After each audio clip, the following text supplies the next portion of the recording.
golden leaves of Hollow Ridge fluttered outside as dusk settled. The Miller house, a cozy wooden cottage at the edge of town, glowed with pumpkin orange light. Ethan stood by the window, peering into the fog-covered street. Houses across the lane were dark. No laughter, no costumes, no lights, only silence. "Everyone's asleep already," he muttered. The wind picked up outside. The jack-o'-lantern on the porch flickered, as if something had brushed by it. Behind him, his mother's voice trembled slightly. "It's safer that way, Ethan. You don't know what happens to people who wander out on Halloween night." "What happens?" Marianne took a breath, then sat beside him. "Long ago, there was a man named Garrett Holloway.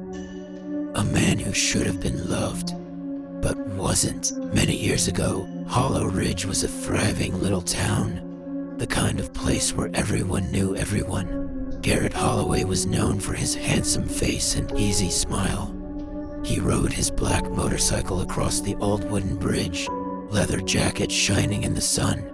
Every girl turned her head when he passed. But one night, as he sped home under the orange glow of the autumn moon, his tire hit a patch of wet leaves, and the bridge gave way. Garrett was thrown off the edge and landed face first on the rocks below. He survived. But when he woke up in the hospital, the mirror showed him something monstrous. The townspeople whispered.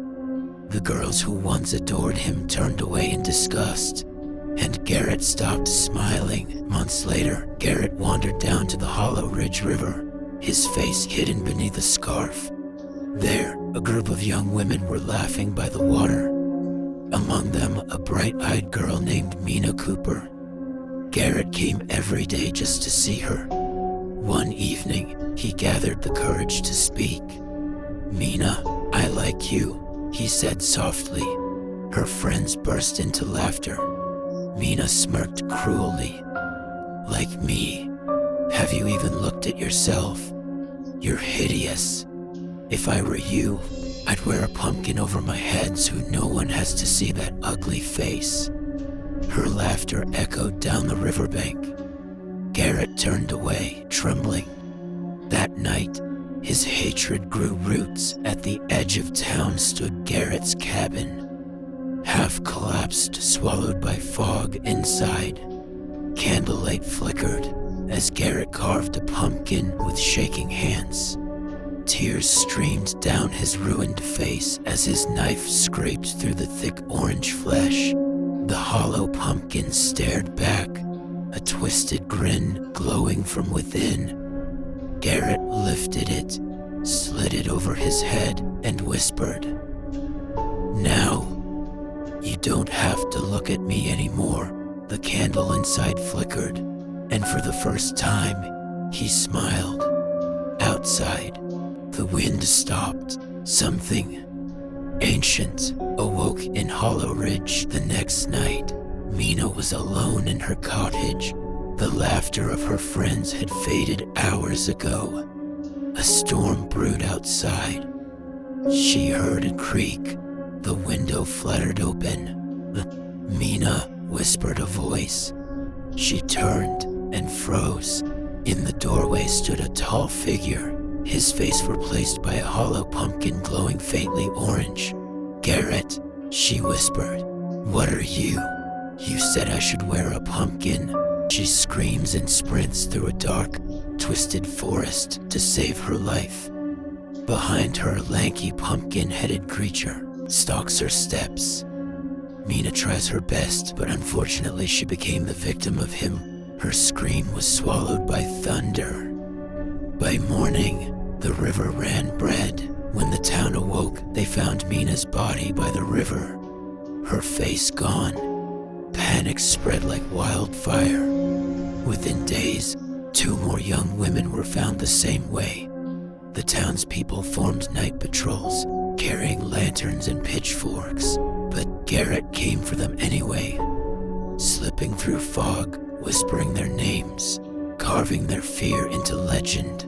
The girl ran barefoot through the muddy village path, She stumbled, fell to the ground, and his claws scraped across her shoulder. She screamed and grabbed a rusty iron rod to block his attack. She fought back, metal smashed against foam. She rolled aside, driving the iron rod straight into his chest with all her strength. A sharp crack echoed through the night. Light burst from his body, and slowly, the Pumpkin Man fell. She had ended the Pumpkin Man. They buried him there, the 31st of October, 1999. And from that year onward, Hollow Ridge never celebrated Halloween again. Back in the present, the wind howled outside the Miller house. Ethan lay in bed staring at the ceiling, replaying his mother's story. "It's just a tale," he whispered, "a ghost story." But curiosity got the better of him. He crept to the window. Outside, the pumpkin fields glowed faintly under the moonlight. A figure was walking through the mist, tall, thin, carrying a lantern. The light flickered, then steadied. The figure turned slightly. For just a moment, Ethan saw it.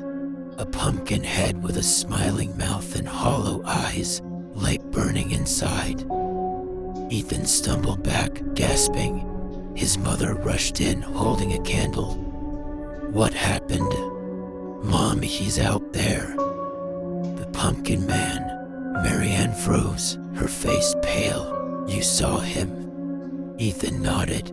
She closed the curtains slowly, whispering. Then it started again. Outside, the sycamore trees shivered though there was no wind. And far down the road, a jack-o'-lantern flickered back to life on a long-forgotten grave.